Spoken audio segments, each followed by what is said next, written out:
இந்த நபரு ஒரு கோல்டு காயினை வச்சு ஒரு ஸ்க்ரூவை கழட்டுறாரு. கழட்டிட்டு சேஃப்டி லாக்க புடிச்சு இழுத்து வண்டிக்கு பின்னாடி இருக்கிற டோரை ஓபன் பண்ணி விட்டுறாரு. இது எதையுமே அந்த வண்டியை ஓட்டிட்டு இருக்கிற டிரைவர் பார்க்கவே இல்ல.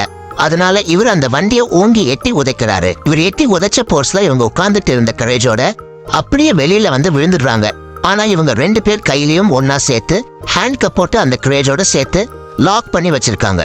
அதனால இவங்களுக்கு வேற வழி இல்லாம அந்த சூடான பாலைவனத்துல அந்த கரேஜை இழுத்துக்கிட்டே நடந்து போறாங்க. அப்ப வேற இவங்க திடீர்னு ஒரு உயரமான இடத்துல இருந்து ஸ்லிப் ஆகி அந்த கரேஜோட அப்படியே சறுக்கிக்கிட்டே கவுந்து விழுந்துடுறாங்க. அப்ப இவங்க கொஞ்ச தூரத்துல ஒரு பழைய ஏரோப்ளேன் கிராஷ் ஆகி கிடக்கிறத பார்த்துட்டு அந்த இடத்துக்கு போய் அங்க கொட்டி கிடக்கிற ஏரோப்ளேனோட பார்ட்ஸ் எல்லாம் வச்சு எப்படியோ அவங்க கையில இருக்கிற லாக்க ஓபன் பண்ணிடுறாங்க. அதுக்கப்புறம் இவங்க காத்து அடிக்கிற திசையிலேயே அந்த பிளேனோட ஒரு ரெக்கையை மட்டும் தூக்கி புடிச்சுக்கிட்டு காத்தோட திசையிலேயே அப்படியே போக ஆரம்பிக்கிறாங்க. இப்ப இவங்களுக்கு ரொம்பவே சந்தோஷமா இருக்கு. பாலைவனத்துல டிராவல் பண்றதுக்கு இந்த பிளேட் இவங்களுக்கு ரொம்பவே உதவியா இருக்கு. அதுக்கப்புறம் இவங்க அந்த பிளேட்லயே போய் அங்க இருந்து ஒரு வீட்டை மோதிட்டாங்க. அந்த வீட்டை மோதினதுக்கு பதிலா அந்த வீட்டோட ஓனருக்கு அந்த கோல்டு காயினை கொடுத்துட்டு அவர் வச்சிருந்த காரை எடுத்துக்கிட்டு கிளம்பிறாங்க.